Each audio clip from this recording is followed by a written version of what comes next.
Hello.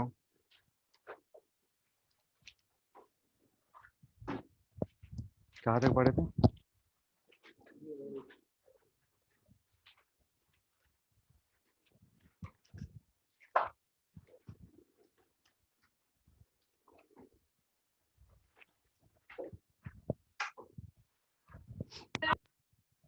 आवाज आ रही है?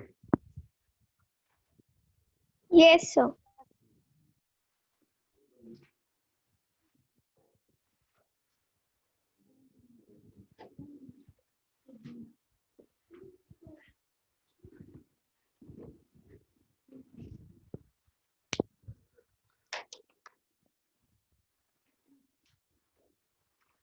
चलो, वेलोसिटी का ये लास्ट टाइप है, root mean square velocity.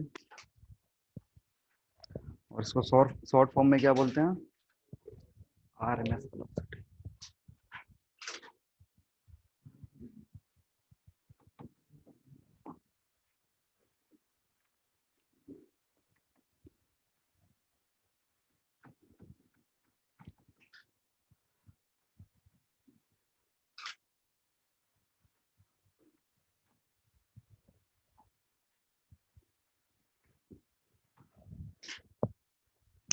Velocity का स्क्वायर करेंगे,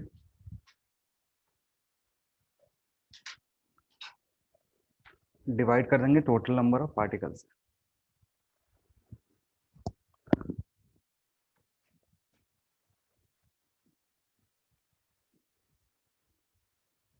वीआरएमएस कितना होता है?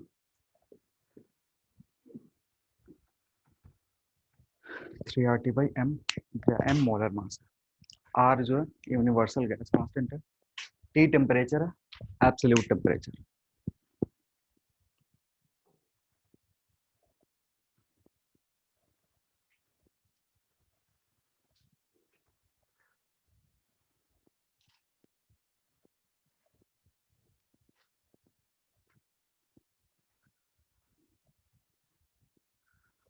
सारे पार्टिकल जो होंगे उनका अपना कुछ वेलोसिटी होता है, और उस वेलोसिटी से जा करके वो कोलाइड करते हैं कंटेनर के वॉल से, और उसके चलते क्या होता है? प्रेशर आता है। ठीक है, कंटेनर पे प्रेशर आता है, तो लिखना next heading pressure. Pressure applied, pressure applied on the walls of container. Pressure applied on the walls of container, on the walls of container by an ideal gas, by an ideal gas.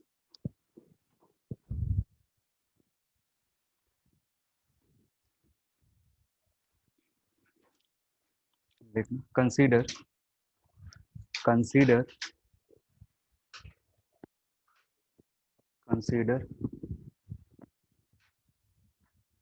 a cube of length L, consider a cube of length L, या sides L लिख दो, a cube of sides L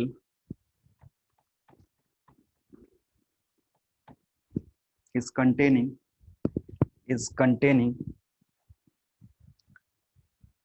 is containing, containing capital N number of particles, containing N number of particles of an ideal gas,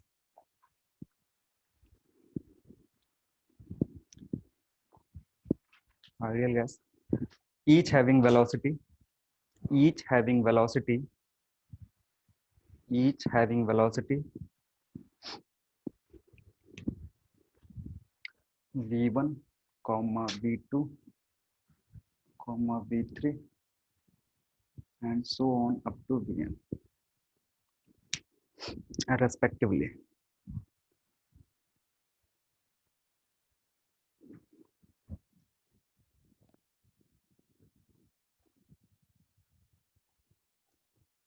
देखो यहाँ करेंगे क्या, एक particle के चलते जो प्रेशर आ रहा होगा वो कैलकुलेट करेंगे। ठीक है, और बाकी एन के लिए कंबाइन कर देंगे। एक पार्टिकल कंटेनर में कितने का प्रेशर लगाएगा वो कैलकुलेट करेंगे, और फिर बाद में उसको कंबाइन कर देंगे एन पार्टिकल के लिए, तो हमें टोटल प्रेशर। अब इधर कोई पार्टिकल होगा, मान लो v1 वेलोसिटी से जा रहा है, इधर एक पार्टिकल है जो v वेलोसिटी से जा रहा है, मान लो v वेलोसिटी, ठीक है। अब ये जो पार्टिकल है इसके कितने कंपोनेंट होंगे वेलोसिटी के? 3 कंपोनेंट। ये जो वेलोसिटी है v वेक्टर, इसके कितने कंपोनेंट होंगे? vx I plus vy j cap plus vz k cap.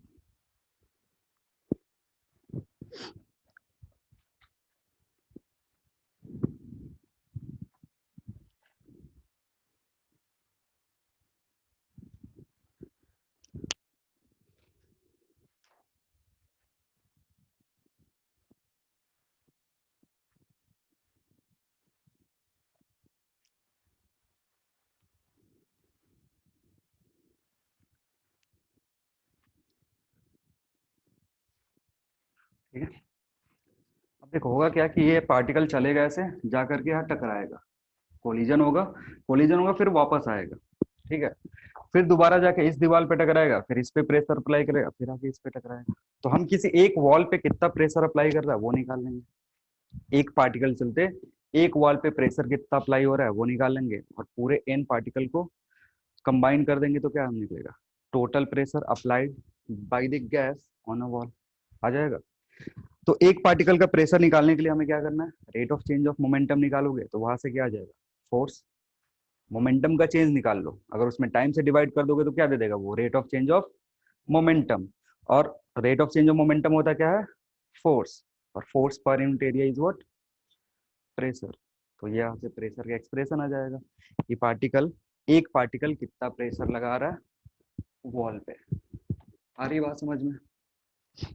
लिखना ड्यू टू, इसके नीचे लिखना due to random motion, due to random motion of particle, due to random motion of particle,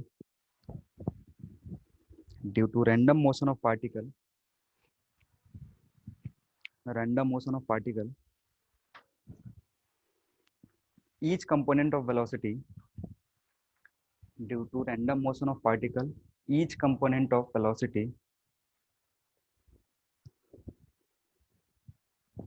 each component of velocity have equal magnitude, have equal magnitude.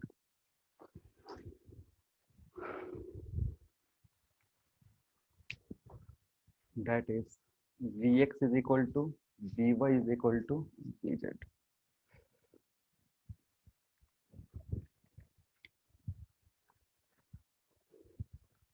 Vx Vy Vz बराबर होगा। तो अगर यहाँ से magnitude निकालोगे v वेक्टर का तो कितना होता है? Vx square plus Vy square plus Vz square, और तीनों इक्वल है तो यहाँ से लिख सकते हैं √3 Vx, √3 Vy और √3 Vz।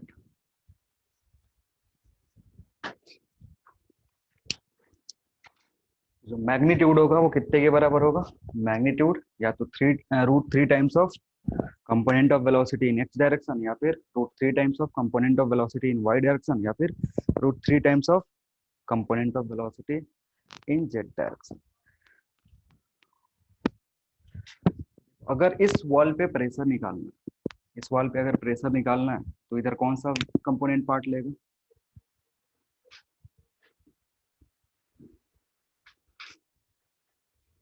अगर इस वॉल पे प्रेशर निकालना है तो साइड में वॉल है, नेमिंग कर दे रहा हूँ ए बी सी डी। इस पे प्रेशर आएगा किस वेलोसिटी के चलते? Vx के चलते, जो x डायरेक्शन में है, क्योंकि ये जो दोनों वेलोसिटी है ना ये वॉल के पैरेलल है। इधर जो वॉल लिया है इस पे x और y क्या है? पैरेलल है। तो उसके चलते कोई प्रेशर का कोई मोमेंटम चेंज नहीं होगा, और मोमेंटम चेंज नहीं होगा तो कोई फोर्स नहीं आएगा, और उसके चलते कोई प्रेशर नहीं आएगा। कौन सा पोर्शन भाग लेगा? X component. तो इस वॉल पे अगर फोर्स निकालना है तो एक्स कंपोनेंट में देखेंगे कि एक्स कंपोनेंट में मोमेंटम का चेंज कितना हो रहा है। कौन सा? ये Vx Vy Vz। हाँ चलो ये Vx। तो लिखना, लिखो momentum momentum of particle momentum of particle momentum of particle just before collision momentum of particle just before collision just before collision with wall A B C D with wall A B C D.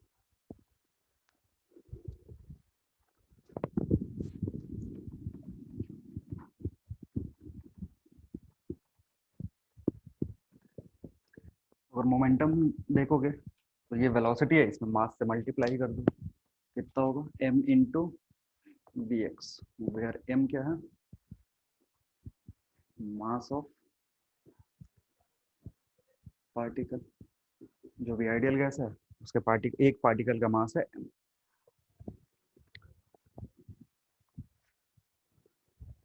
Momentum after collision कितना हो जाएगा, wall से टकराने के बाद का collision कितने का होगा, वॉल से टकराएगा तो उसके बाद का मोमेंटम कितना होगा, minus m into V X, क्योंकि कोलिजन मैंने बोला था जो भी कोलिजन होगा जंक्शन में क्या है, इलास्टिक है। ठीक है, इलास्टिक कोलिजन होगा तो वेलोसिटी का बस डायरेक्शन चेंज होगा, मैग्नीट्यूड वही रहेगा क्योंकि वॉल तो फिक्स है। तो लिखना मोमेंटम ऑफ पार्टिकल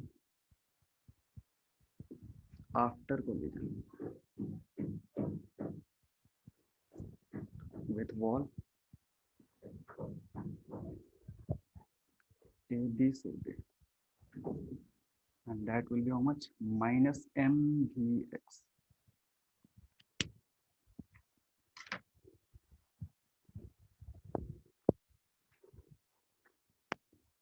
तो यहाँ से चेंज इन मोमेंटम आ जाएगा, देयरफॉर चेंज इन मोमेंटम कितना होगा,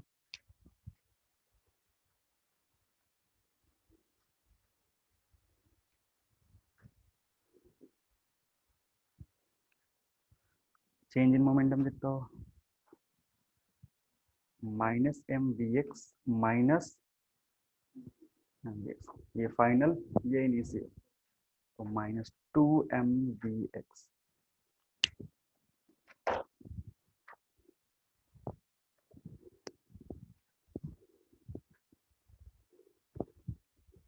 तो ये rate of change of momentum किसका है, पार्टिकल का, पार्टिकल का रेट ऑफ ये सॉरी चेंज इन मोमेंटम कितना है, 2 mvx। तो इससे पता अब इसके आगे का काम क्या है, हम पता करेंगे कितने देर में ये मोमेंटम चेंज हो रहा है, इतने का मोमेंटम कितने देर में चेंज हो रहा है। तो देखो क्या होगा, पार्टिकल यहाँ पे होगा, यहाँ से ऐसे चलेगा, ठीक है, यहाँ टकराएगा, फिर वापस आएगा यहाँ तक। तो जब यहाँ गया कितना टाइम लगा, ये यहाँ से यहाँ गया कितना टाइम लगा, एल बाई टी, अगर जो टाइम देखोगे ना, sorry L T is equal to L by we X, यहाँ से इधर गया टकराया यहाँ से, ठीक है, फिर वापस आएगा यहाँ पे, तब दूसरा कोलिजन टेक्स प्लेस होगा। तो जो नेट T1 T2 लिखोगे, एल बाई वी एक्स, जा रहा है टकरा रहा है फिर वापस आ रहा है, तो जो दो कोलिजन के बीच में टाइम है ना वो कितने देर का, T1 प्लस T2, गया टकराया फिर वापस आया। आ रही बात समझ में, तो अगर कैलकुलेट करोगे t total, that will be 2l by we x. आ रही बात समझ में, जो मोमेंटम का चेंज हो रहा है ना, इस दीवार पे एक बार टकराया था, उसके बाद इसका मोशन किधर शुरू हुआ, इधर की तरफ, फिर यहाँ पे टकराया, फिर टकराने के बाद इधर गया, तो दो कोलिजन के बीच में उसको कितना टाइम लग रहा है, 2l बाई वी एक्स। आ रही बात समझ में, तो नीचे लिखना time taken, time taken by particle, time taken by particle, time taken by particle between two collisions, between two collisions, between two collisions at wall A B C D, between two collisions at wall A B C D is equal to is equal to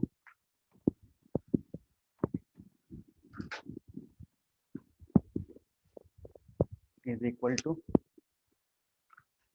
T equals to 2l by Vx। Is equal to T equals to 2L by we x.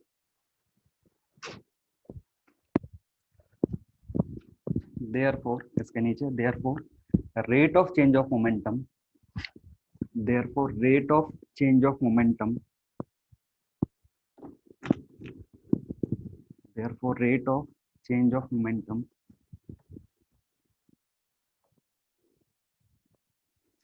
is given as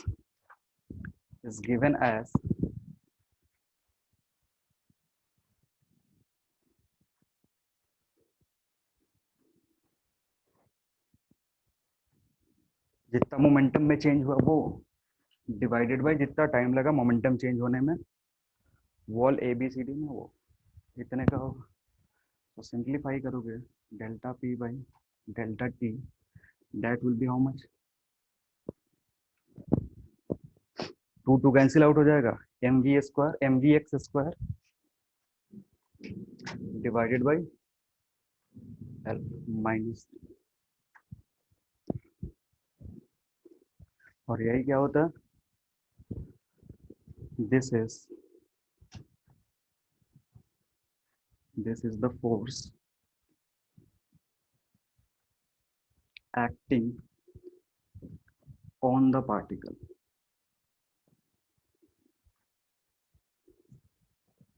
rate of change of momentum क्या होता है, force acting on the particle, क्योंकि momentum का change किसका देख रहे हैं, particle का। तो पार्टिकल का मोमेंटम चेंज देख रहे हो, उसका फिर रेट निकालना है। तो ये पार्टिकल का rate of change of momentum है, यानी फोर्स एक्टिंग ऑन पार्टिकल है। लेकिन हमें क्या चाहिए, प्रेशर ऑन द वॉल चाहिए। तो हम क्या निकालेंगे, force acting on the wall, और force acting on the wall होगा कितना, इतना ही होगा, डायरेक्शन उल्टा होगा। हर बात समझ में, यानी नेगेटिव साइन चला जाएगा। देयरफॉर इसके नीचे therefore force acting on the wall, therefore force acting on the wall, acting on the wall by one particle, force acting on the wall by one particle is given as F equals to mvx square divided by L। एक particle के चलते इतना force है।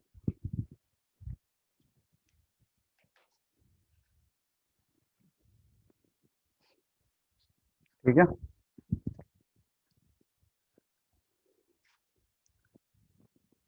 अब यहाँ से थोड़ा सा आरएमएस का जरूरत पड़ेगा, क्योंकि इसको हम कन्वर्ट करना चाहते हैं किसमें, आरएमएस फॉर्म में, रूट मीन स्क्वायर वेलोसिटी में चेंज करना चाहते हैं।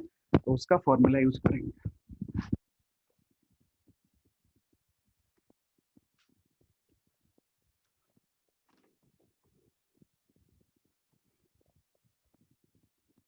देखो, जो वी आर एम एस हमने अभी फॉर्मूला पढ़ा था, एक्चुअली में वो आया कैसे था, root over V one square plus we two square plus we three square V N square divided by N. ठीक है, अभी हम जो पढ़ रहे हैं वो किधर की तरफ है, एक्स की तरफ है। तो उधर एक्स लिख सकते हो, एक्स डायरेक्शन। अरे बात समझ में, तो ये आर एम एस भी जो होगा वो किधर की तरफ होगा, एक्स डायरेक्शन में होगा। अब तुम्हें पता है कि ये जो वैल्यू है, ये एक्स डायरेक्शन, वाई डायरेक्शन और जेड डायरेक्शन तीनों क्या है, तीनों डायरेक्शन में जो वेलोसिटी है वो क्या है, सेम है। एक्स वाई जेड तीनों डायरेक्शन में वेलोसिटी सेम है। तो अगर यहाँ से कैलकुलेट करोगे तो तुम्हारा वी वन एक्स स्क्वायर जो उधर आएगा, अभी एन पार्टिकल के लिए करेंगे तो दिखाएंगे अभी, v one square plus we two x square plus we three x square, ये n into v R M s, x direction में आ जाएगा स्क्वायर, इधर ले जाकर के स्क्वायर करेंगे। बस आ रही बात समझ में। और वो अभी लिखो, हमें पता है कि वी वन एक्स बराबर है वी वन वाई और वी वन जेड के, ये तो बताए थे बराबर है। तो इन तीनों का वैल्यू बराबर है अगर कंबाइन करोगे, और ये इसको ऐसे लिख सकते हो, रूट सॉरी उल्टा लिख रहे हैं, रूट थ्री लिख सकते हो, क्योंकि इसके पहले ही बताया था ना वो, कि जब उसका मैग्नीट्यूड निकालेंगे तो कितना आएगा, मैग्नीट्यूड था root three times of velocity component of one one direction, तो इसमें मल्टीप्लाई तो इधर ला करके डिवाइड कर सकते हो। तो अगर इसको यूज करोगे ना, तो जो v1x प्लस v2x प्लस v3x and so on up to vnx can be written as, ये देखो x डायरेक्शन का, सॉरी x डायरेक्शन का, तो अगर तुम्हें एवरेज चाहिए यानी टोटल डायरेक्शन में कितना है, तो इस टर्म में हमें क्या करना पड़ेगा, ये जो टर्म है ये एक्स डायरेक्शन का है, लेकिन जो ये जो कंपोनेंट है ना, ये किसकी तरफ है, एक डायरेक्शन का है। अगर इसको हम टोटल में कन्वर्ट कर रहे हैं तो √3 से क्या करना पड़ रहा है, डिवाइड करना पड़ रहा है। तो ये जो आरएमएस वेलोसिटी है किस डायरेक्शन में, एक्स डायरेक्शन में। अगर इसको आरएमएस टोटल में कन्वर्ट करेंगे तो क्या करना पड़ेगा, √3 से डिवाइड करना पड़ेगा। ध्यान से सुन लो क्या बोल रहा हूँ, ये तीनों कंपोनेंट इक्वल है। तो जब हमने एवरेज निकाला था, एवरेज वेलोसिटी, तो एवरेज वेलोसिटी क्या था, एवरेज डिवाइडेड बाई ये √3, ठीक है। अब ये एक्स डायरेक्शन का आरएमएस है, हम इसको क्या करना चाहते हैं, कन्वर्ट करना चाहते हैं टोटल आरएमएस में। टोटल आरएमएस कहने का मतलब X direction, Y direction, Z direction तीनों कंबाइन होगा। तो तीनों जब कंबाइन करोगे तो उसमें √3 से डिवाइड करना पड़ेगा, क्योंकि ये किधर का बताएगा, एक्स डायरेक्शन का। ये जो वी आर एम एस है ना, इसमें छोटा सा चेंज करके ऐसे लिख सकते हो, V R M S square by 3, sorry 3 √3 है तो 3 हो जाएगा। इस फॉर्म को किस में कन्वर्ट किया, टोटल में। अब इधर एक्स वाई जेड नहीं लिखेंगे, ये था किधर का, एक्स वाई, ये एक्स डायरेक्शन का था। तो जब एक्स डायरेक्शन का है ना, तो इधर से आ रहा है, इधर एक्स लिखा हुआ है, तो इधर 3 से डिवाइड नहीं कर रहे हैं। लेकिन हमारे पास एक प्रॉपर्टी क्या पता है कि तीनों डायरेक्शन में जो वेलोसिटी कंपोनेंट है वो क्या है, सेम है। वहां से जब एक मतलब जो मैग्नीट्यूड निकालना है ना, मैग्नीट्यूड कितना आ रहा है, इसका रिलेशन आ रहा है कि magnitude will be √3 times of velocity component in one direction. उसको यूज करेंगे तो ये एक्स डायरेक्शन में है। अगर इसको टोटल में कन्वर्ट करना है तो क्या करना पड़ेगा, 3 से डिवाइड, और स्क्वायर करेंगे तो नीचे वो √3 में चेंज हो जाएगा। ये समझ में आया। अब इस चीज को यहाँ यूज करेंगे, आ रही बात समझ में। तो ये किसके चलते था, एक पार्टिकल के चलते। ये जो हमने फोर्स निकाला था ये किसके चलते था, एक पार्टिकल के चलते। तो फॉर एन पार्टिकल्स तुम क्या लिख सकते हो, फॉर ऑल पार्टिकल्स, रुक जाओ, फॉर ऑल पार्टिकल्स लिख सकते हो F net is equal to M L V X one square plus v2 या vx2x square and so on up to vxn square, ऐसे लिख सकते हो। ये एक पार्टिकल के लिए, दूसरे पार्टिकल के लिए, तीसरे चौथे पांचवे एन पार्टिकल के, सबको ऐड करोगे तो नेट फोर्स निकल जाएगा किस वॉल पे, ABCD पे। अब यही जो चीज है ना, देखो यहाँ लिखा हुआ, ये जो चीज यहाँ है वो कहाँ लिखा हुआ है, इधर पे, यहाँ से कौन सा,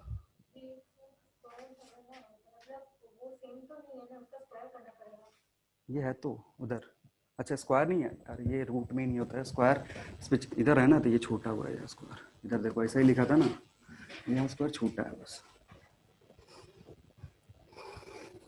इसी वालों को कन्वर्ट कर रहे हैं तो गलती से स्क्वायर छूट गया था, यहाँ स्क्वायर होगा, तभी तो ये नीचे 3 आया था ना। अगर स्क्वायर नहीं होता तो क्या था, √3 आता। तो ये वैल्यू इधर से उठा करके कहाँ रखेंगे, इसमें रखेंगे। इस इक्वेशन को बोल सकते हो m, तो इसके आगे लिखेंगे from equation m।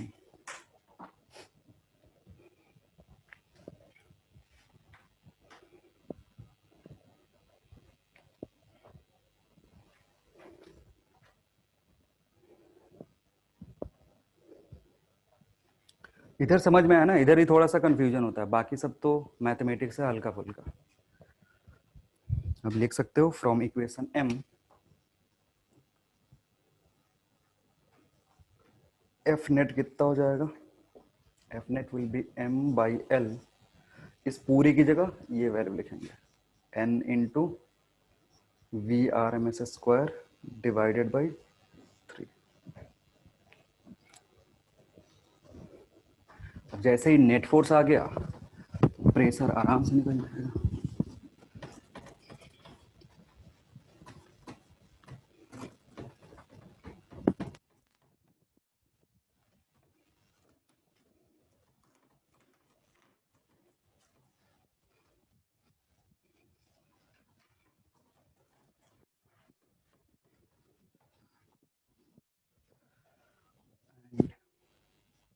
Pressure P is equal to F net by area, और एरिया कितने के बराबर है? एरिया कितने के बराबर है? L square. एबीसीडी का एरिया लेंगे ना, तो एबीसीडी का एरिया कितना है? क्यूब है, तो l square. So p will be m by l, sorry small m लिखना, into n b r M S square divided by L square. So pressure will come as M N L cube V RMS square.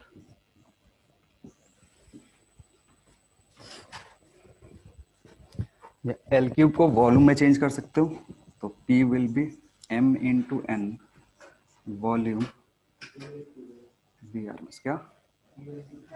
अच्छा हाँ, 3 भी change कर दो, 3 इधर है।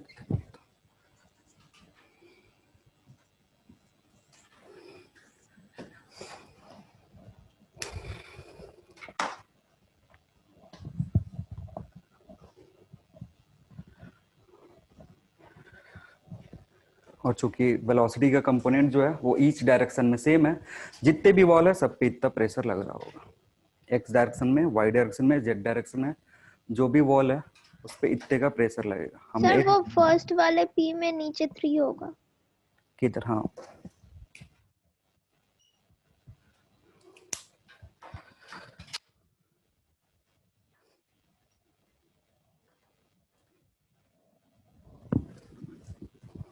इसको density में चेंज कर सकते हो।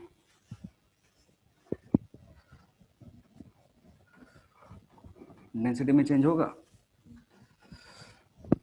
देखो ऊपर वाला ये जो टर्म है ना, m इंटू एम, इसके कहने का क्या मतलब है? एक पार्टिकल का mass into total number of particles, ये क्या दे देगा? Total mass divided by volume. क्या हो जाएगा? Mass per unit volume is what? Density. तो P को क्या लिख सकते हो? Rho by 3 b r M S square. अगर डेंसिटी दिया हुआ है तो इस टर्म में लिख सकते हो, और मास और नंबर ऑफ पार्टिकल्स दिया हुआ है तो वॉल्यूम भी दिया होगा इस टर्म में। इसलिए तुमको कभी कभी फॉर्मूला दिखता होगा कि जो वी आर एम एस, ये वी आर एम एस है, उसको हम कैसे निकाल सकते हैं? 3p बाई, ये फॉर्मूला देखे हो ना केमिस्ट्री में, V R M S is equal to 3p by rho. तो इसमें क्या, प्रेशर दिया है तो वी आर एम एस निकाल सकते हो, और वी आर एम एस दिया है तो प्रेशर कैलकुलेट कर सकते हो। और इसी p बाई रो को जब चेंज करते हैं तो हमारे पास वो वाले टर्म आ जाता है 3RT बाई एम का फॉर्म, क्योंकि p बाई रो को चेंज कर सकते हैं इस फॉर्म में। सारी बात समझ? तो उधर जो फॉर्मूला लिख रहे थे ना डायरेक्टली, जिसका डेरिवेशन नहीं करवाए, ये प्रेशर का डेरिवेशन करवा के वी आर एम एस को उल्टा निकाल सकते हो।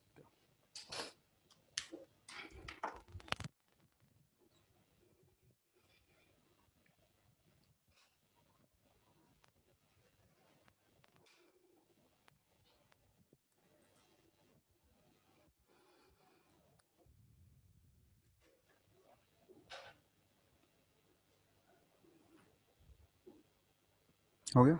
सवाल लिखो। अ flask, a flask, a flask of 10 raised to power 3 meter cube volume, a flask of 10 raised to power minus 3, 10 raised to power minus 3 meter cube volume contains 3 into 10 raised to power 22, contains 3 into 10 raised to power 22 molecules of oxygen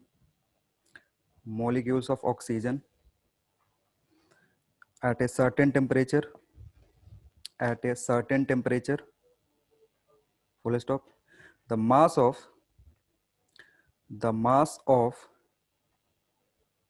one molecule of oxygen, the mass of one molecule of oxygen is 5.3 into 10 raised to power minus 26 kg, 5.5 क्या लिखे हो? 5.3, हाँ ठीक है, kg, and and RMS velocity of 5.3 into 10 to the power minus 26. 5.3 into 10 raised to power minus 26 kg.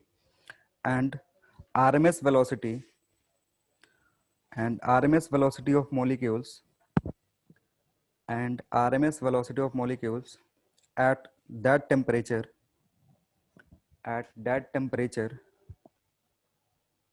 is 400 meter per second, is 400 meter per second. Then calculate 400 meter per second. Then calculate pressure exerted by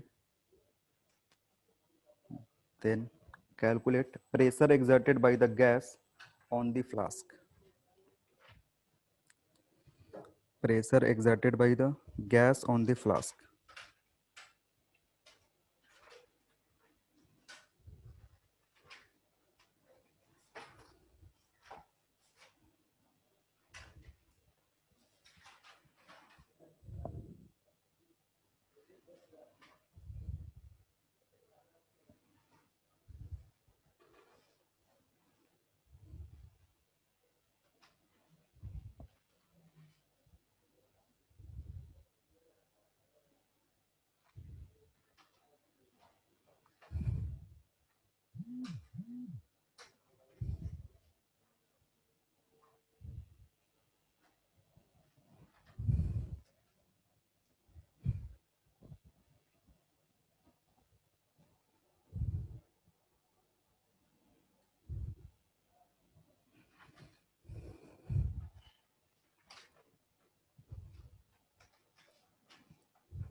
कितना? -2 21 -2 नहीं होगा, 3 से उसमें divide होगा। 2.1 नहीं, check करो कहाँ गलती हुई।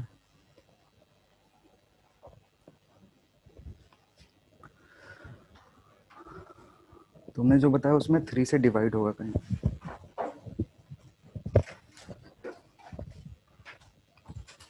पुट करो ना, सब कुछ तो दिया ही हुआ है, फॉर्मूला लिख के बैठे हुए हो।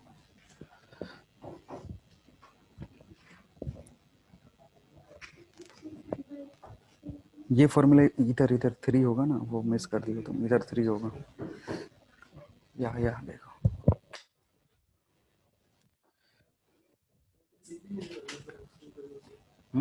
सब कुछ केजी में यूज करेंगे। इसमें जो भी वैल्यू पुट करेंगे ना, वो एमके सिस्टम में ही पुट करेंगे। 8.48 into 10 to the power 10 to कितना? 10 का पावर 4। हाँ ठीक है।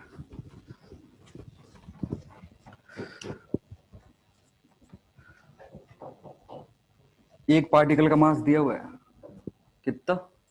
5.3 into 10 raise to power -26। Number of particles कितना दिया हुआ?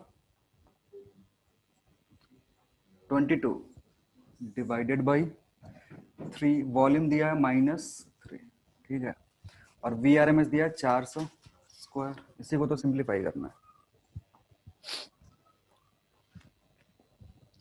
तो इसको सिंप्लीफाई करोगे, यहां से बचेगा कितना? -4। ये जाएगा 10 रेज टू पावर -1। इधर से 2 जीरो जाएगा तो इधर 1000, ठीक है। और बाकी गुना भागा कर लो, 3 से 3 गया तो 5.3 इंटू इधर से 16 और इधर से 1000।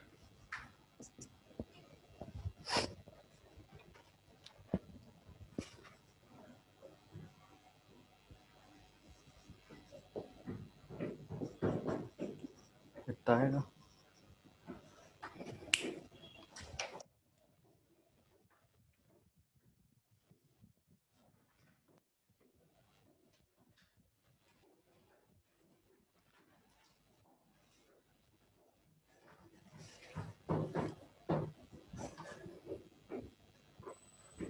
हो गया। दूसरा लिखो, find RMS speed of helium gas. Next problem है, ये नहीं हुआ क्या अभी? हो गया।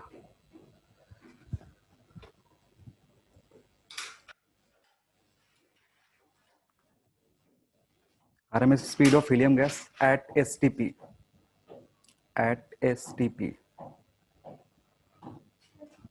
एसटीपी जानते हो? Find RMS speed of helium gas at STP. Chemistry वाले सर बताए होंगे कि एसटीपी एनटीपी क्या होता है, यूज करो उसको।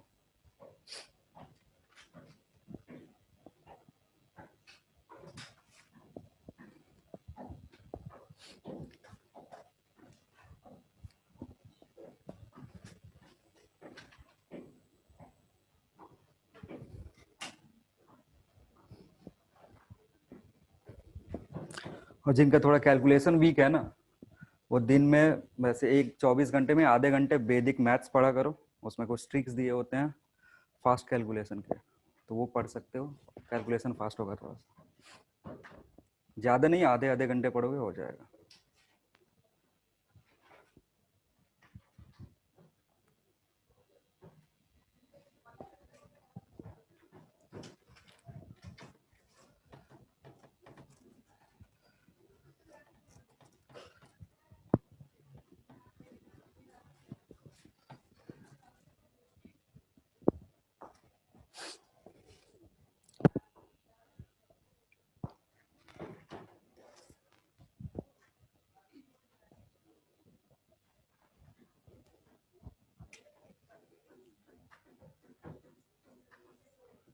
इसको एक लाइन में मल्टीप्लिकेशन करने आता है?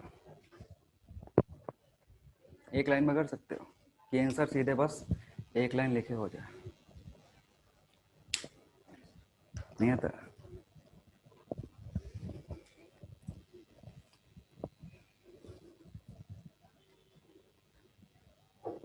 अच्छा, पहले डायरेक्टली 3 वाला दे दिया, 2 वाला पहले देखते हैं। अगर 47 इंटू 53 दिया, एक लाइन में कर दोगे? हाँ,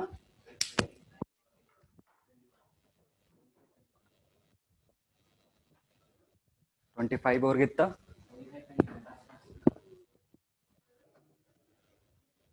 नहीं, चेक करना पड़ेगा एक बार।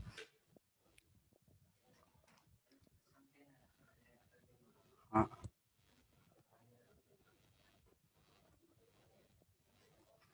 ये सब रूल उसमें पढ़े होंगे, थोड़ा थोड़ा पढ़ोगे हो जाएगा। हाँ,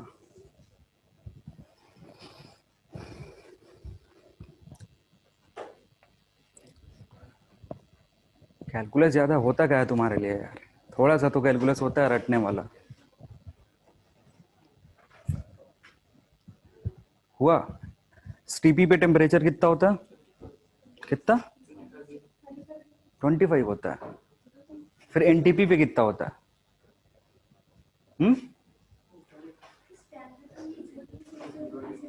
स्टैंडर्ड पे 0 डिग्री सेल्सियस होता है।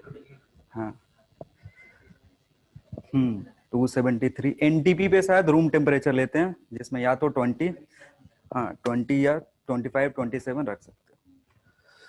एसटीपी स्टैंडर्ड टेम्परेचर प्रेशर का मतलब है जो भी टेम्परेचर लेंगे that will B 0 degree Celsius या फिर 273.15 केल्विन। प्रेशर कितना होगा?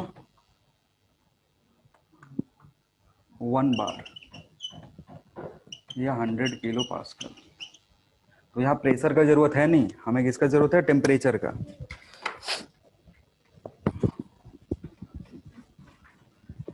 हीलियम का मास कितना यूज कर रहे हो? 4।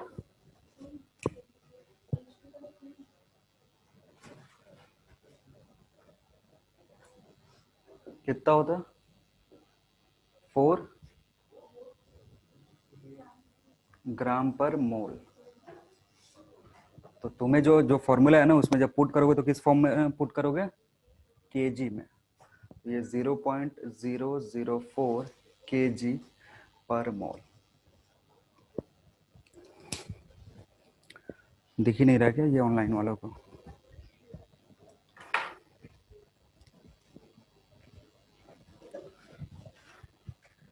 ये सब तो केमिस्ट्री में पढ़े होगे ना, अब इसमें हमको कुछ नहीं सिखाना, फिर हम केमिस्ट्री के मास्टर बन जाएंगे ये सब बताएंगे तो।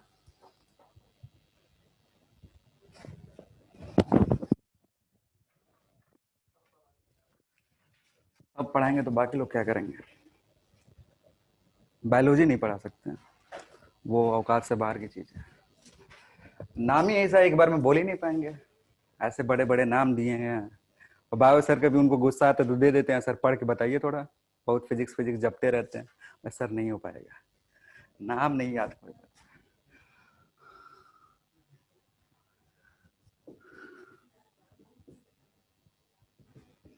आर कितना पुट करे हो?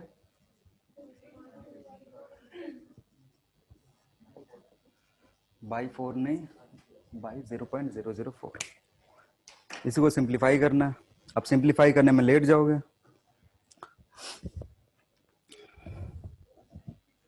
कुछ लाया हुआ आंसर?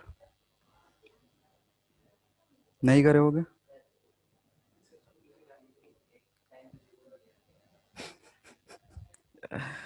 कोई ना, छोड़ो छोड़ो। अरे अप्रोक्सीमेट कैलकुलेशन थोड़ा थोड़ा कर सकते हो, आंसर ही लिख लो सीधे। रूट 1.3 इंटू 10⁻³ मीटर पर सेकंड।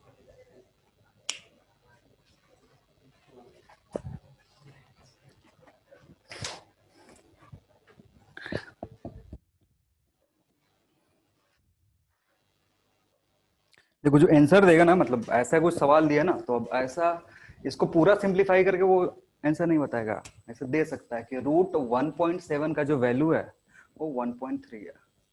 अगर इस टाइप का कैलकुलेशन दिया तो हरी बात समझ में, तुमको पूरा ये रूट इसका वैल्यू रटने को नहीं बोलेगा, वो सीधे एग्जाम में क्या करेगा, बता देगा। अब इसका मतलब ये है ना कि जब इसको सिंप्लीफाई करोगे तो कहीं ना कहीं ये चीज आएगा। हरी बात समझ, तो इसको सिंप्लीफाई करने के बाद ये लाओ, फिर पुट करके सिंप्लीफाई करोगे तो ये सीधे दिया हुआ है, ये रख देंगे। अब ये जो चीज है ना, ये कहीं ऊपर दिख रहा होगा 10⁻6 रूट में आया होगा ऐसे, मतलब 1.7 इंटू 10⁻6 आया होगा, तो ये तो बाहर निकल जाएगा चुपचाप, अंदर क्या बचेगा 1.7 ऐसे। तो इसकी वैल्यू दे देगा तुमको एग्जाम में कि ये 1.3 है, ठीक है। और नहीं तो नीट वालों के लिए आसान सा देता है ताकि ये करने का जरूरत नहीं पड़े, ये जनरली एडवांस के पेपर में होता है, log 2 log 5 log 6 वो सब वैल्यू दे देता है।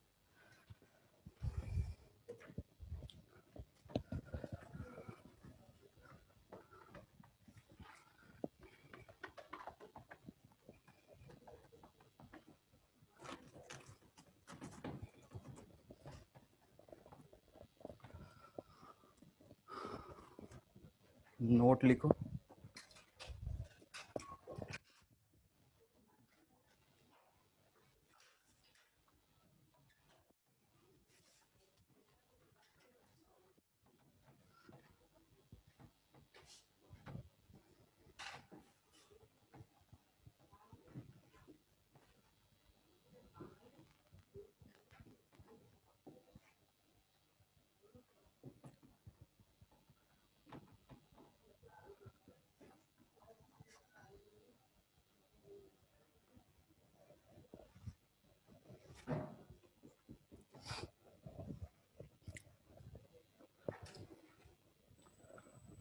टेम्परेचर बढ़ेगा, वीआरएमएस बढ़ेगा।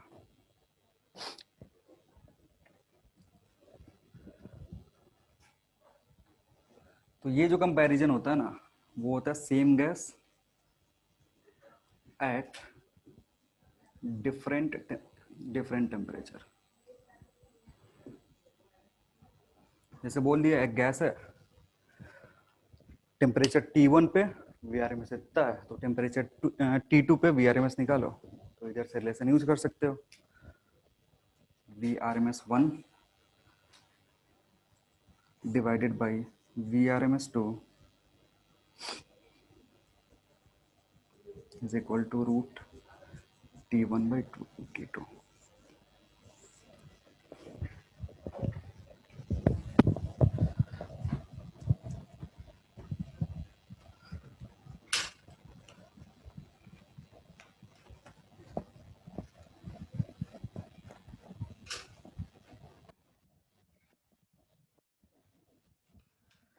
नोट 2 में लिखेंगे रिलेशन बिटवीन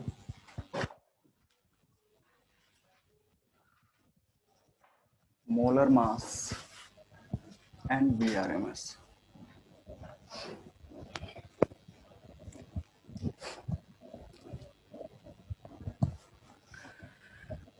ये होगा टू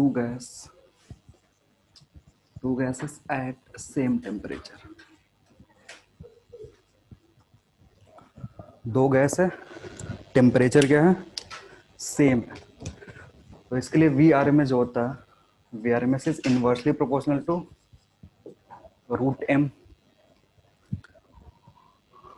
अगर फॉर्मूला में देखोगे तो VRMS क्या होता है, रूट 3RT/m, m नीचे आता है। तो अगर दो गैसेस है तो VRMS1 by VRMS2 will be root m2/m1, क्योंकि यहाँ पे इनवर्स रिलेशन है।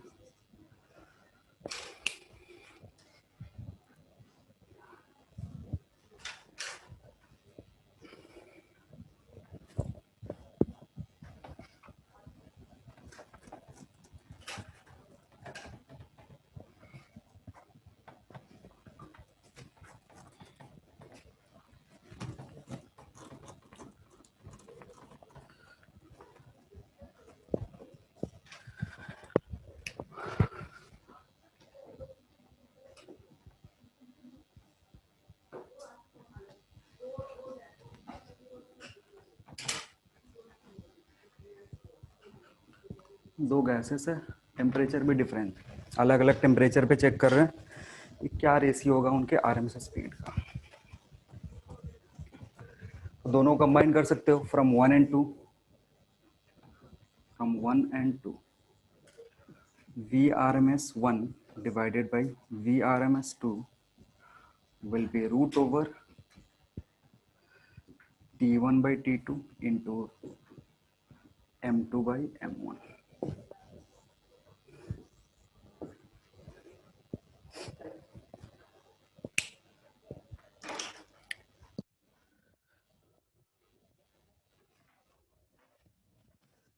क्योंकि जो RMS स्पीड है वो दोनों पे डिपेंड करता है, मास में भी और टेम्परेचर में भी। दो गैसेस है, दोनों का अलग अलग टेम्परेचर पे हमें क्या करना है, VRMS पता करना है, तो फिर ये रेशियो यूज करेंगे। इधर पहले दो वाले में कंडीशन था दोनों गैस सेम टेम्परेचर पे, पिछले वाला का क्या था, सेम गैस था, उसको अलग अलग टेम्परेचर पे VRMS कैलकुलेट कर रहे थे।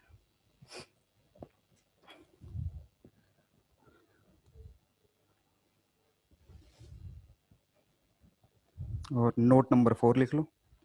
Eight T equals to 0 Kelvin, at T equals to 0 Kelvin, VRMS becomes 0, VRMS becomes 0। ठीक है, क्योंकि एब्सोल्यूट टेम्परेचर रखेंगे तो जब एब्सोल्यूट 0 पे जाओगे VRMS क्या हो जाएगा, 0 हो जाएगा। तो पार्टिकल जो अंदर है उन्हीं का मोशन खत्म होगा, तो प्रेशर कितना होगा, 0 होगा। तो सो या therefore pressure applied on the container is also 0।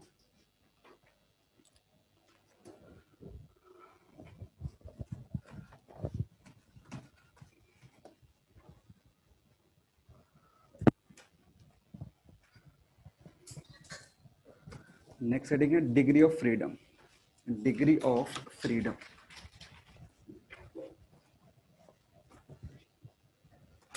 क्या होता है, डिग्री ऑफ फ्रीडम, अरे पढ़ चुके हो ना केमिस्ट्री में, ये सब पढ़ा चुके हैं ना सर केमिस्ट्री में, रिपीट नहीं मारते हो ना, रिवाइज नहीं कर रहे हो, ये पढ़े ही नहीं हो। काइनेटिक थ्योरी ऑफ गैस पढ़ लिए हो? अच्छा, काइनेटिक थ्योरी ऑफ गैस पढ़े हो, उसमें ये सारा चीज नहीं पढ़ा है? अरे हो ही नहीं सकता है,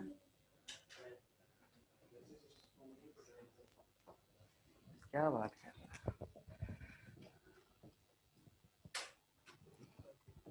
दिक्कत है। अरे ये मतलब ऐसा ही होता है, अगर वो पहले पढ़ा देंगे तो फिर हमको मेरा टाइम बचता है। तो इस बार वो होशियारी कर दी है, पिछले साल हम बच गए थे ना, नहीं पढ़ा रहे थे ये सब, ऐसे नाम लिखा करके निकल दे रहे थे, तो वो बदला ले लिया। हाँ, डिग्री ऑफ फ्रीडम रिप्रेजेंट करते हैं इसको स्मॉल एफ से। चलो लिखो, लिखना number of modes in which modes MODES, number of modes in which a gas molecule number of modes in which a gas molecule can store energy is called degree of freedom, is called degree of freedom।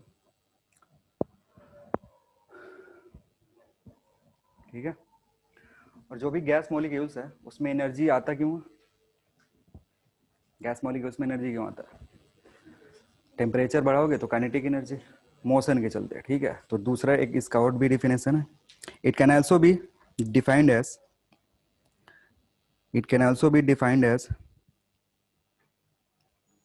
it can also be defined as number of modes in which motion of a gas molecule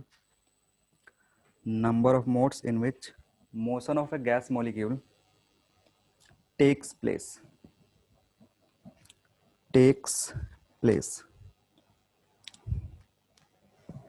ठीक है, तो समझते हैं अलग अलग जो type है particles के, जैसे मोनोएटॉमिक है, डाईएटॉमिक है, ट्राईएटॉमिक है, सबके डिग्री ऑफ फ्रीडम क्या होते हैं? अलग अलग होते हैं। जैसे अगर मोनोएटॉमिक पार्टिकल है तो ये एक्स डायरेक्शन में, वाई डायरेक्शन में या जेड डायरेक्शन में, किधर भी जा सकता है।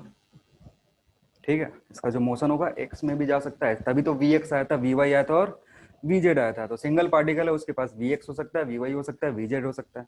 यानी 3 तरीके हैं क्या करने के?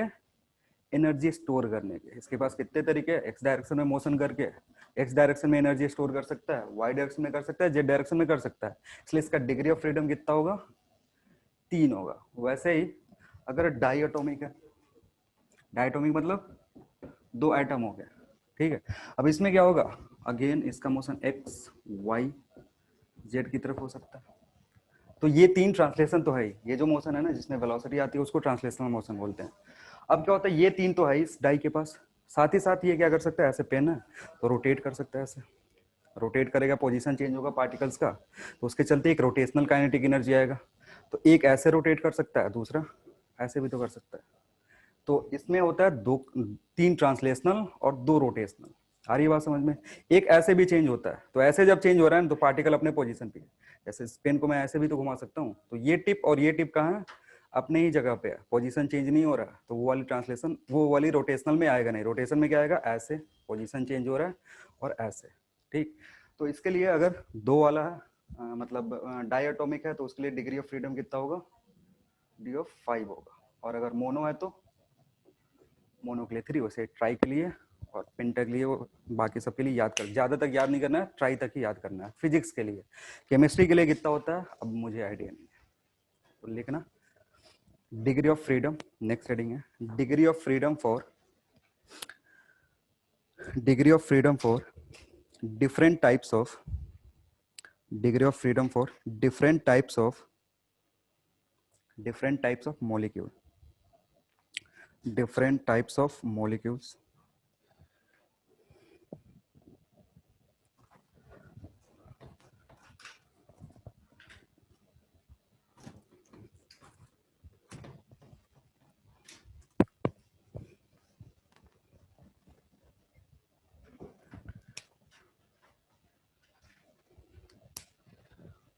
टेबल बनाना एक छोटा सा, टाइप्स ऑफ मॉलिक्यूल्स, और इधर degree of freedom, monoatomic, monoatomic के लिए 3, और तीनों के तीनों ट्रांसलेशनल, डायटोमिक, डायटोमिक के लिए 5 में 3 ट्रांसलेशनल और 2 rotational. Next one is triatomic, 6.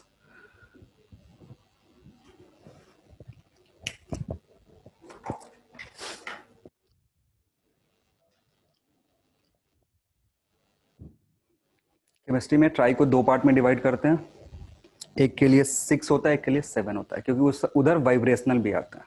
Chemistry में क्या होगा, वाइब्रेशन के चलते जो एनर्जी आएगी ना वो भी कंसीडर करेंगे. हमारे तरफ किसके चलते हैं, बस वेलोसिटी, जो ट्रांसलेशन है और रोटेशन है उसी में हम डील करते हैं. वाइब्रेशन से हमें मतलब नहीं होता.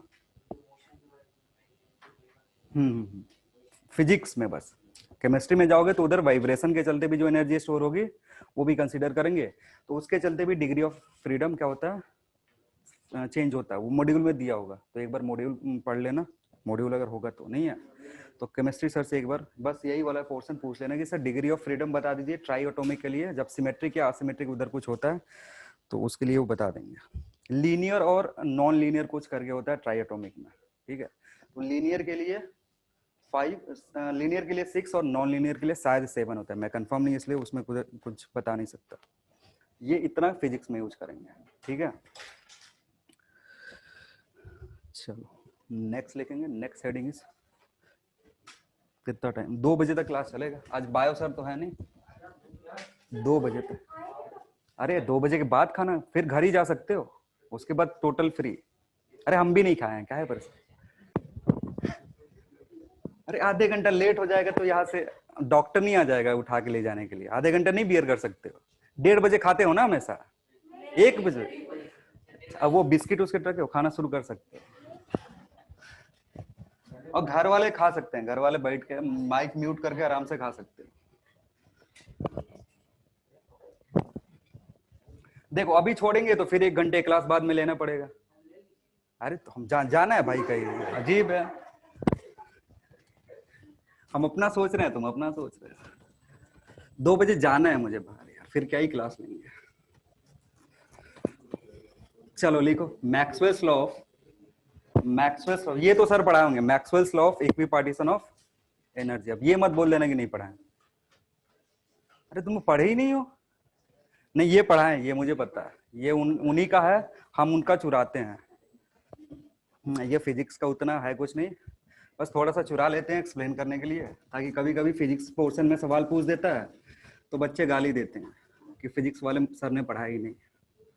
तो लिखना Maxwell's law of equipartition of energy. Maxwell's law of equipartition of energy.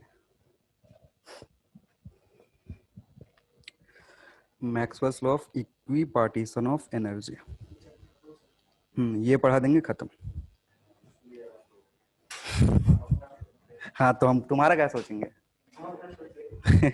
लिखो according to this law, according to this law, according to this law, total energy of each molecules, according to this law, total energy of each molecules, total energy of each molecules of a gas, each molecules of a gas is equally divided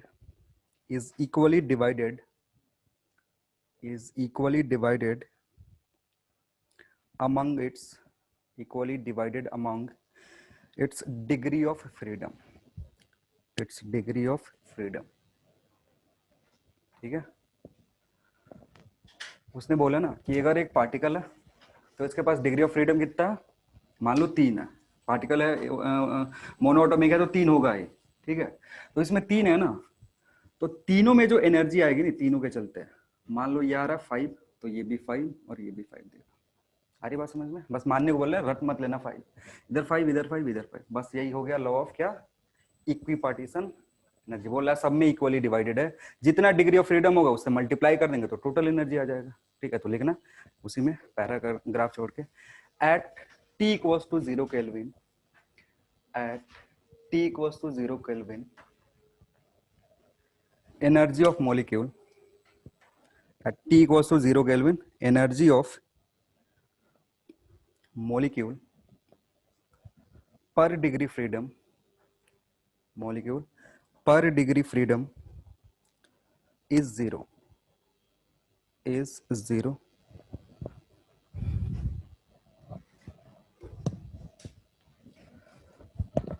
Next, at T equals to T Kelvin, मतलब 0 को छोड़ करके और कोई value है, at T equals to energy of each molecule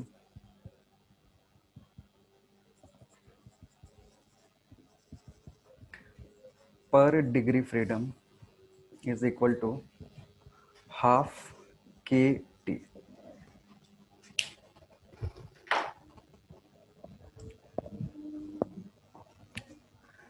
ठीक है, 0 पे कोई एनर्जी नहीं होगा, उसके ऊपर जैसे ही बढ़ेंगे टेम्परेचर इंक्रीज होगा तो क्या होगा, एनर्जी आएगी।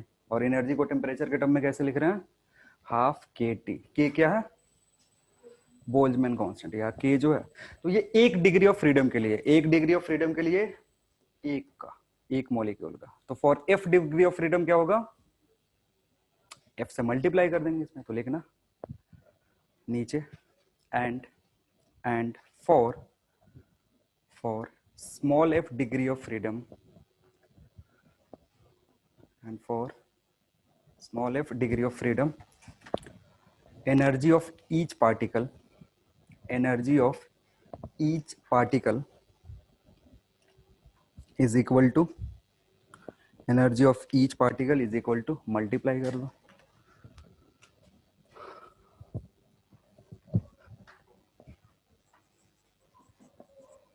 f डिग्री ऑफ फ्रीडम के लिए कितना हो जाएगा, इसमें f से मल्टीप्लाई कर देंगे, एक के लिए इतना है तो 1 डिग्री के लिए कितना हो जाएगा, इतना।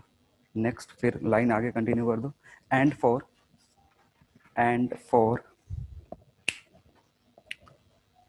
Na molecules of particle, for Na molecules, and for Na molecules, एक मोलिक्यूल का हमने निकाला इतना, फॉर Na molecules मतलब एवोगाड्रो नंबर के बराबर, तो क्या करेंगे फिर मल्टीप्लाई करेंगे, फॉर Na molecules ऐसे लिख लो, E is equal to how much, half F K T into Na, और Na मोलिक्यूल बोल लो या फिर इसको 1 मोल बोल लो, दोनों बात क्या है, बराबर है। Na मोलिक्यूल्स बराबर किसके होता है, 1 मोल के बराबर, तो 1 मोल का जो एनर्जी होगा कितना होगा, half F K T into Na, और तुमको थोड़ा सा याद होगा के इंटू Na क्या देगा, आर, यूनिवर्सल गैस कांस्टेंट, तो इसको क्या लिख सकते हो, हाफ, एक बार ऐसे लिख लो, सॉरी, के इंटू Na, और इधर बाहर क्या आएगा, टी।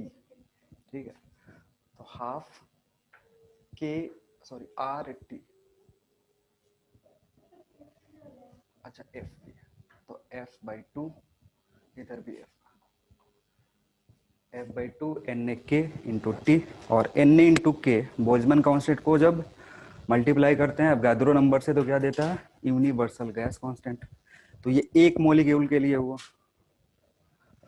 और अगर n मोलिक्यूल्स के लिए देखोगे, for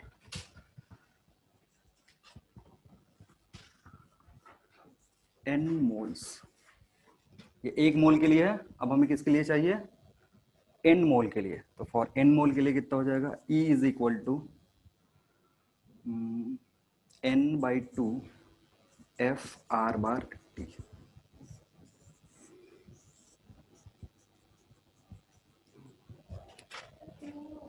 T, sorry R R 2 बार लिख दूं, टी होगा।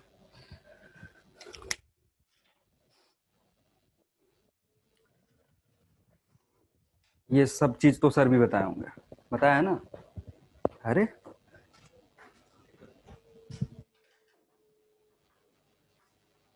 ठीक है, ऐसे नहीं बता सकते हैं, ये तो केमिस्ट्री का ही पार्ट है। फिजिक्स में इसको मुड़ा हटा सकते थे, नहीं बताते तो भी चलता। चलो कोई ना, ग्राफ बताएं कि नहीं? मैक्सवेल्स एनर्जी डिस्ट्रीब्यूशन वो बताया ना? ग्राफ हमको पढ़ाना ही नहीं है। मैक्सवेल एनर्जी डिस्ट्रीब्यूशन करके कुछ एक आता है ग्राफ, वो नहीं बताया। अरे कुछ इस तरीके, हाँ हाँ वही सब, हाँ वो बताना था, वो नहीं बताएंगे तो फिर तुम लोग, वो फिजिक्स का काम है नहीं, फिजिक्स में वो नहीं बताना है। हमारा बस काम इतना ही तक है, बता देंगे थोड़ा सा बस खत्म। क्योंकि यहाँ से हमारा काम इसलिए होता है ना, क्योंकि हमें डिसाइड करना होता है इस यहाँ से इंटरनल एनर्जी, ठीक है ना? तो ये जो है ना, जब n मोल्स होगा तो इतनी एनर्जी है, and that energy is called what? Internal energy. पहले बताया था ना कि इंटरनल एनर्जी क्यों आएगा? अगर गैस ले रहे हो तो उनका जो ये जो क्या बोलते हैं, जो एनर्जी आ रहा है वो किसके चलते आएगा? Due to velocity only. और वेलोसिटी के चलते हम उसमें टेम्परेचर में कन्वर्ट करते हैं, टेम्परेचर के टर्म में एनर्जी कितना आ रहा है? इतना। तो यही जो एनर्जी होगा ये बिहेव कैसे करेगा? इंटरनल एनर्जी की तरह। आ रही बात समझ में? और इंटरनल एनर्जी में किसका किसका पार्ट नहीं है? इलेक्ट्रोस्टैट का, ग्रेविटेशन का, और ये जो मैग्नेटिक फील्ड के चलते जो एनर्जी आती है उसका पार्ट नहीं है। बस किसका पार्ट है? वेलोसिटी का, काइनेटिक एनर्जी का। और काइनेटिक एनर्जी को हम कन्वर्ट किस में कर सकते हैं? टेम्परेचर के फॉर्म में। तो यहाँ टेम्परेचर के फॉर्म में कन्वर्ट किया हुआ है, तो नीचे लिखना this energy, this energy, this energy, this energy is called, is called, this energy is called internal energy, internal energy,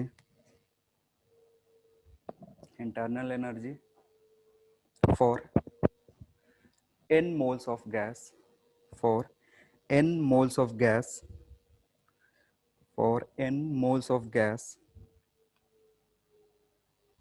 at temperature capital T, at temperature capital T,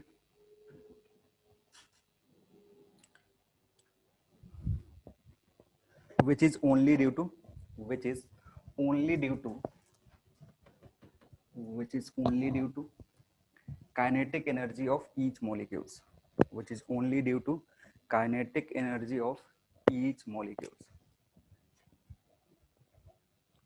which is only due to kinetic energy of each molecules. Or yes, so लिख दो, so U is equal to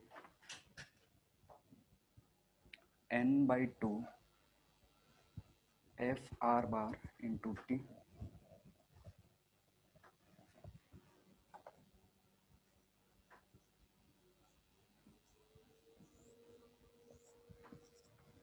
ये equation लाने के लिए ना हमको पूरा वो मैक्सवेल डिस्ट्रीब्यूशन पढ़ाना पड़ा, नहीं तो ये नहीं बताना होता इधर तो हटा सकते थे, क्योंकि केमिस्ट्री का पार्ट है। अब ये CV क्या होता है? स्पेसिफिक एट, हाँ मोलर हीट कैपेसिटी इधर बोल सकते हो। मोलर हीट, मोलर नहीं है, ये स्पेसिफिक हीट कैपेसिटी है। मोलर के लिए मास से डिवाइड, ये n से डिवाइड करना पड़ता है। आ रही बात समझ में? जैसे अगर ऐसे लिखते हैं ना, n equals to capital CET, इसको बोलते हैं मोलर, ठीक है? और जब n इंटू CV लिखते हैं तो इसको स्पेसिफिक बोलते हैं। आ रही बात समझ में? वो आगे पढ़ेंगे, और जब थर्मोडाइनमिक्स में तो उधर क्लियर होगा। लिखना where CV is equal to FR by 2, where CV is equal to FR by 2। और इसका बहुत ज्यादा यूज पड़ता है किधर? थर्मोडायनेमिक्स में, इसलिए हम बताएं, नहीं तो नहीं बताते। आ रही बात समझ में? And change in internal energy, change in internal energy, change in internal energy,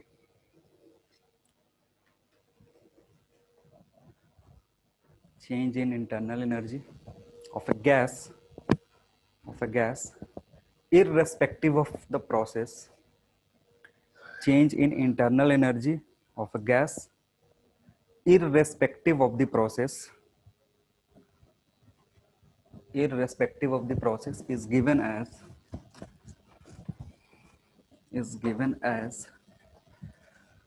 delta U equals to n CV delta T. अब irrespective of the process क्या है वो भी जानोगे कहाँ पे, थर्मोडाइनमिक्स। नहीं, अरे सब केमिस्ट्री में ही जानोगे, थर्मोडाइनमिक्स में। देखो गैस को क्या होता है ना, अलग अलग प्रोसेस से लेके जाते हैं तो क्या होता है, जो चेंजेस होते हैं वो अलग अलग होते हैं। जैसे कांस्टेंट प्रेशर पे, कांस्टेंट टेम्परेचर पे, कांस्टेंट और वॉल्यूम पे, ठीक है, या फिर एडियाबेटिक प्रोसेस, ये सारे प्रोसेसेस हैं। तो अलग अलग प्रोसेस होगा, लेकिन जो चेंज होगा इंटरनल एनर्जी में वो इसी फॉर्मूला से निकलेगा। आ रही बात समझ में? क्योंकि ये जो वैल्यू है ना सीवी, अब ध्यान से देखो, प्रोसेस कोई भी हो, जो डिग्री ऑफ फ्रीडम है वो तो चेंज होने वाला, तो एफ कांस्टेंट। ये आर जो है ये क्या है, यूनिवर्सल गैस कांस्टेंट है, इसको फर्क ही नहीं पड़ता है प्रोसेस क्या है, क्योंकि इसका नाम ही क्या है, यूनिवर्सल गैस कांस्टेंट है। टू चेंज होगा, आसमान में जमीन पे कहीं भी प्रोसेस ले जाया करो, उसको कोई फर्क नहीं पड़ना। ये जो वैल्यू है ना ये कांस्टेंट है। तो एक तरीके से ये यू जो है ना, ये फंक्शन किसका है, टेम्परेचर का है। तो अगर टेम्परेचर चेंज हो रहा है इंटरनल एनर्जी चेंज होगा, नहीं तो नहीं होगा। इसको बस टेम्परेचर से फर्क पड़ता है, बाकी कोई भी प्रोसेस हो अगर टेम्परेचर उसमें चेंज हो रहा है तो इंटरनल एनर्जी में चेंज होगा, नहीं तो अगर टेम्परेचर चेंज नहीं हो रहा है तो फिर नहीं होगा। तो आइसोथर्मल प्रोसेस में इंटरनल एनर्जी में चेंज नहीं होता है। कहाँ पढ़ेंगे, थर्मोडायनेमिक्स में। तो इसी के साथ ये चैप्टर समाप्त। Next heading thermodynamics. अच्छा चलो तब आगे सवाल कर लो फिर, थर्मोडायनेमिक्स नहीं पढ़ना है तो दो सवाल कर लो। अरे छोटे छोटे सवाल, कितना टाइम हुआ है, 27 हुआ, आए हुए मेरे 1.5 घंटे भी नहीं हुआ। कम से कम 1.5 घंटे का तो क्लास ले सकते हैं ना। चल लिखो, चलो लिखो सवाल, दो सवाल करवाएंगे फिर छोड़ देंगे। देखना, प्रेशर बेस्ड ऑन, या sorry problem based on pressure in a tube, problem based on pressure in a tube. ये थ्योरी है जो सवाल के हेल्प से समझेंगे। तो लिखना एक सवाल, problem based on pressure in a tube, problem based on pressure in a tube. लिखना, प्रॉब्लम लिखो सीधे, a column of mercury, a column of mercury, COLUMN, a column of mercury with a length of 40 centimeter, a column of mercury with a length of 40 centimeter is in the middle of is in the middle of is in the middle of a horizontal, is in the middle of a horizontal capillary tube, horizontal capillary tube, capillary tube evacuated partially, evacuated partially, evacuated partially and closed at both ends, and closed at both ends, full stop. Sir, close that. हाँ क्या बोल रहे हो? Close that. अच्छा रुको, horizontal capillary tube evacuated partially, इतना हो गया। और क्या बोले इसके बाद? Sir, हाँ, closed at both and, closed at both ends. लिखना, if tube is placed vertically, if tube is placed vertically, mercury column shifts through 5 centimeter, mercury column shifts through 5 centimeter, 5 centimeter, full stop. Find initial pressure, find initial pressure, find initial pressure in the tube, find initial portion in the tube, हो गया। देखो सवाल diagram बना देना, क्या हो रहा है। यहाँ पे एक ट्यूब है,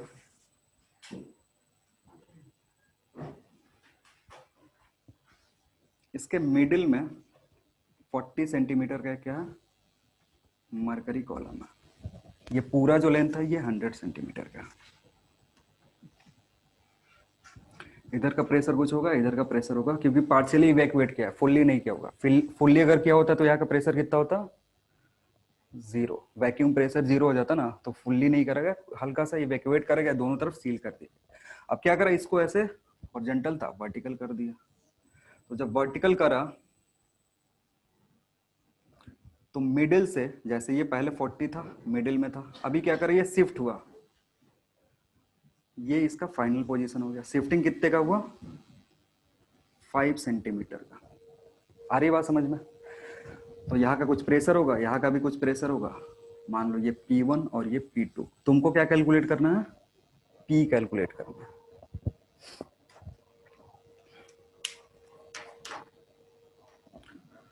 और ये जो फाइनली जो लेंथ रहेगा ये 40 सेंटीमीटर, ये चेंज नहीं होगा। ये 100 सेंटीमीटर तो, हाँ सॉरी, ये 10 लिख दी, 100 है ये, टोटल 100 सेंटीमीटर का।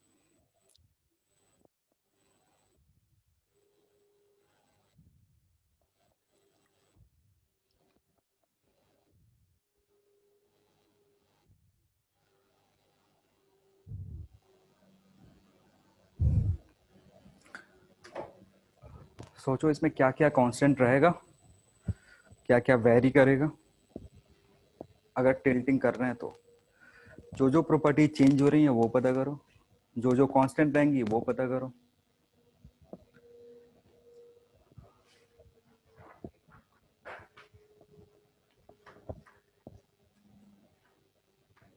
प्रेशर तो चेंज हो रहा है, प्रेशर तो मैंने खुद से लिख दिया, P1 P2। बाकी सारा चीज से जो क्या चेंज होगा, वॉल्यूम चेंज होगा। इसको अगर टिल्ट करोगे तो यहाँ जो वॉल्यूम है और यहाँ जो वॉल्यूम है वो सेम रहेगा या अलग रहेगा, अलग होगा, क्योंकि ये नीचे शिफ्ट हो रहा है ना, तो ऊपर ज्यादा हो जाएगा, नीचे कम हो जाएगा, तो वॉल्यूम चेंज हुआ दोनों चैम्बर का। नेक्स्ट क्या चेंज होगा, टेम्परेचर चेंज होगा। नहीं, क्योंकि इसको ऐसे रखा हुआ है, ऐसे टिल्ट कर दे रहे हो तो उसमें टेम्परेचर का क्या काम है, तो टेम्परेचर कांस्टेंट। और क्या कांस्टेंट है यहाँ पे, देखो यहाँ पे जितने नंबर ऑफ पार्टिकल्स है ना, ऐसे जब टिल्ट करोगे तो इस वाले पोर्शन में नंबर ऑफ पार्टिकल्स कितने रहेंगे, उतने ही रहेंगे, क्योंकि तुमने बस इसको टिल्ट किया ऐसे। तो टिल्ट ऐसे करोगे तो इस पोर्शन में जो नंबर ऑफ पार्टिकल्स थे वो इस पोर्शन में, और इस पोर्शन में जो नंबर ऑफ पार्टिकल्स है वो इस पोर्शन में। आ रही बात समझ में। यानी दो चीजें यहाँ कांस्टेंट है, क्या क्या, टेम्परेचर और नंबर ऑफ मोल्स। तो यूज कर लो आइडियल गैस इक्वेशन, तो वहां से प्रेशर का रिलेशन आ जाएगा। आ रही बात समझ में, अभी भी नहीं हवा लग रहा। हाँ वही करना है।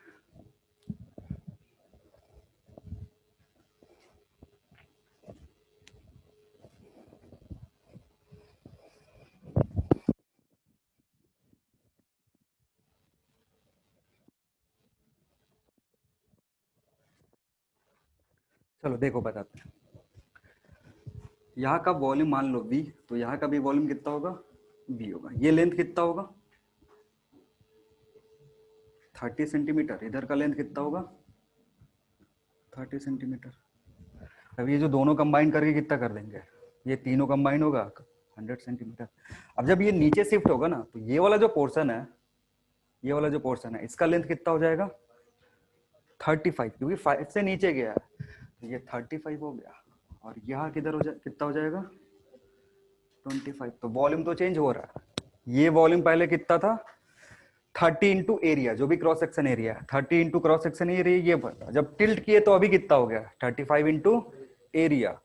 सेम इसके साथ भी हो रहा है, जब ऐसे टिल्ट कर रहे तो ये 30 था, अभी कितना हो गया 25 इंटू एरिया। तो इसका इसके साथ रिलेशन, फिर इसका इसके साथ रिलेशन लिख सकते हो। तो मान लो ये पोर्शन को बोलना है m, इस पोर्शन को बोलना है n। तो फॉर पोर्शन m यहां आ गया और n कहा गया, यहां आ गया। फॉर पोर्शन m क्या लिख सकते हो, प्रेशर इनटू वॉल्यूम, ये कांस्टेंट होना चाहिए क्योंकि T कांस्टेंट है, N कांस्टेंट है, तो प्रेशर इनटू वॉल्यूम क्या होना चाहिए, कांस्टेंट।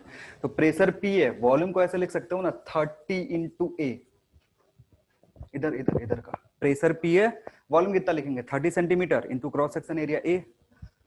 ये बराबर किसके होने चाहिए, इधर टेम्परेचर सेम है, N सेम है, तो ये बराबर होना चाहिए P1 इंटू 35 इंटू A। हाँ या ना जल्दी बोलो, ऐसे लिख सकते हैं। किसके लिए, कौन से पोर्शन के लिए, एम पोर्शन के लिए, क्योंकि एम पोर्शन ऐसे टिल्ट हो रहा है तो इसका नंबर ऑफ मोल्स उतना ही रहेगा, साथ ही साथ टेम्परेचर भी उतना ही रहेगा। तो ये इक्वेशन आएगा एक। तो ये इक्वेशन नंबर 1। ए को उड़ा सकते हो, जरूरत नहीं है इसलिए नहीं दिया था। दूसरा आप चलते हैं फॉर पोर्शन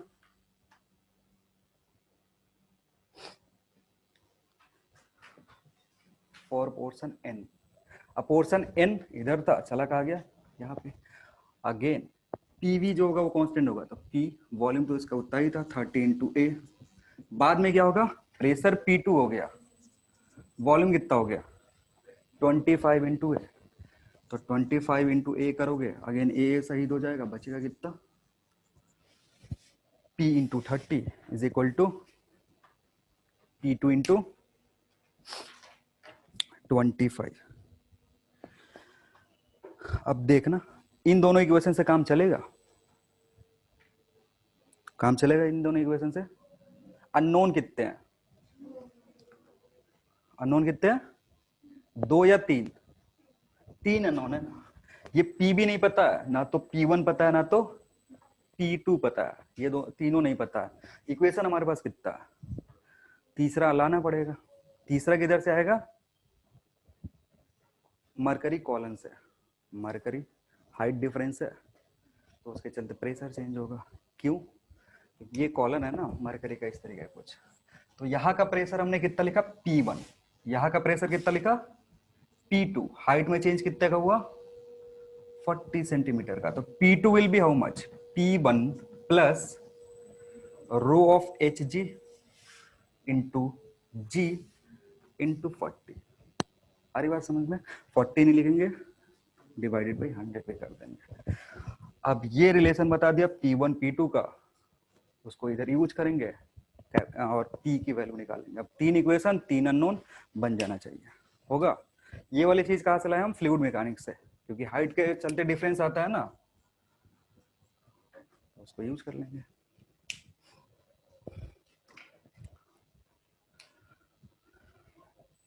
बोलो किसी कोई डाउट है इसमें,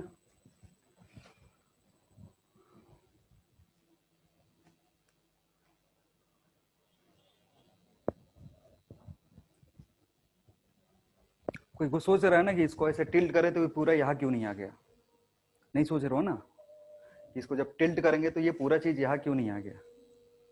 इस गैस के यहाँ जो गैस है ना, वो प्रेशर ऊपर की तरफ लगाएगा ना, तो वो रोक के रखेगा मरकरी को। कैपिलरी ट्यूब है, बड़ा पाइप रहता तो गिर जाता मरकरी नीचे की तरफ। कैपिलरी ट्यूब का करने का क्या मतलब है यार, ये बहुत मतलब जो इसका क्रॉस सेक्शन एरिया बहुत ही छोटा है, जो प्रेशर लग रहा है उसके चलते फोर्स आएगा, वो फोर्स बैलेंस कर दे रहा है इसको यहाँ पे। आ रही बात समझ में, तो मत सोचना कि सर ये से इसको खोले पता चला नीचे गिर गया। टूटा रहता तो मरकरी भले नीचे आ जाता, लेकिन सील्ड है, तो सील्ड है तो इस गैस को यहाँ पे जो है वो स्केप करने का मौका नहीं मिल रहा। अगर गैस स्केप करता तो ये भले आ जाता, और इसका डेंसिटी इतना ज्यादा है कि इस गैस को ऊपर नहीं जाने देगा। मरकरी का डेंसिटी क्या होता है, बहुत ही ज्यादा होता है, तो यहाँ जो गैस ट्रैप है ना वो ट्रैप ही रह जाएगा। अब ऐसा वाटर के साथ नहीं कर सकता, वाटर देता ना ऐसा टिल्ट करते पता चलता वाटर कहाँ गया, इधर पे पूरा एयर कहाँ चला गया, ऊपर की तरफ, क्योंकि वाटर से गैस स्केप कर सकता है, उसका डेंसिटी मरकरी के रिलेटिव में कम होता है। सिंप्लीफाई करो,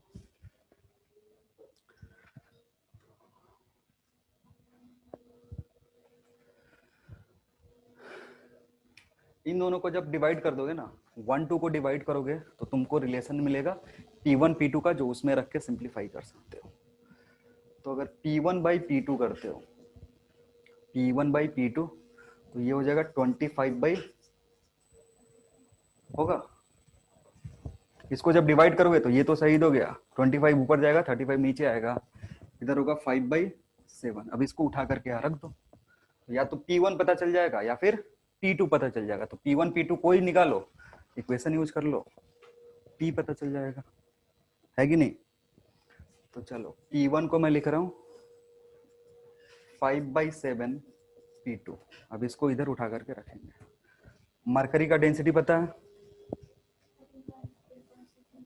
हाँ, तो उसको कन्वर्ट करके पहले पुट करोगे किसमें, MKS यूनिट में, तो वहां से रख सकते हो 5/7 P2 is equal to, sorry is equal to नहीं, प्लस 13600 इंटू 10 इंटू 40/100।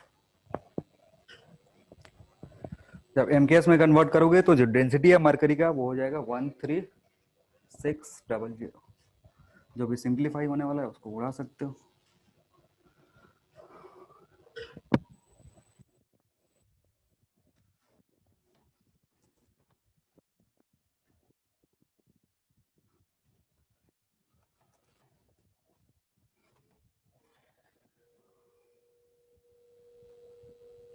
इधर होगा 2/7 P2 is equal to 136 into 400. So P2 will be 136 into 7 into 200 pascal, क्योंकि सब कुछ MKS में रखे हो, फाइनली जो आंसर आएगा वो पास्कल में आएगा। अब P2 यहाँ से निकाल लिए, इसमें पुट कर दोगे, P आ जाएगा।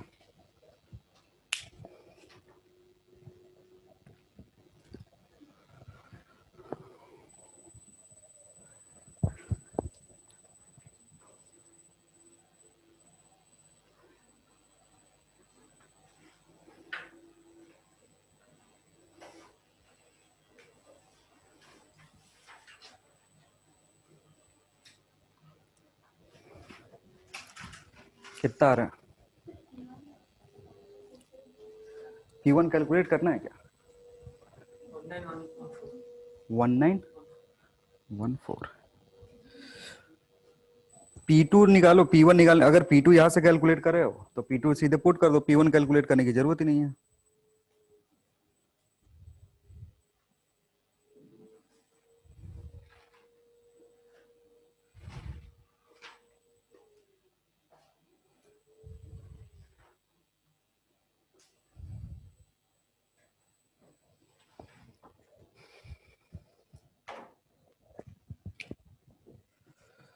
ये कितना हो जाएगा, 5/6 इंटू 136 इंटू 7 इंटू 200। इधर से यूज कर रहे हैं ना, तो 30 इधर डिवाइड होगा 5/6। अब इसी को सिंप्लीफाई करना है।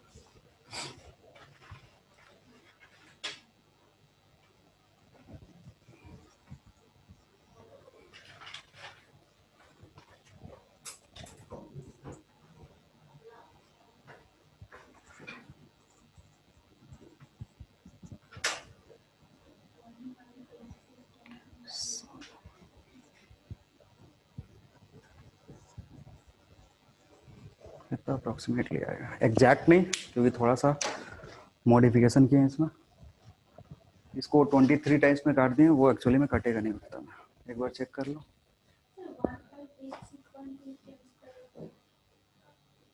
कितना। हाँ ठीक तो है, अरे वही चीज़ है। मैंने 161 कैलकुलेट करा, तुमने 158 कैलकुलेट करा। तो मैंने इधर जो है ना, ये 23 टाइम्स में जाएगा नहीं, 22 पॉइंट समथिंग में जाएगा, 23 में कर दिया था। तो जो प्रेशर होगा इतना होगा।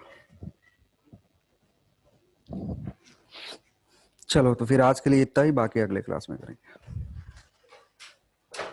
डाउट हो तो जल्दी से पूछ सकते हो, क्योंकि 2 बजे निकल लेंगे हम, 2 बजे से पहले पूछ लें। Thank you everyone, next class मिलते हैं।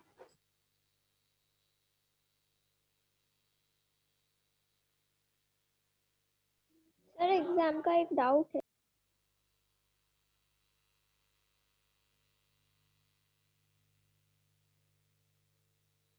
एग्जाम का डाउट नेक्स्ट क्लास में क्लियर करेंगे। पेपर मुझे मिला नहीं है तो वो पेपर लेके आएंगे फिर कर देंगे। Okay sir, thank you sir.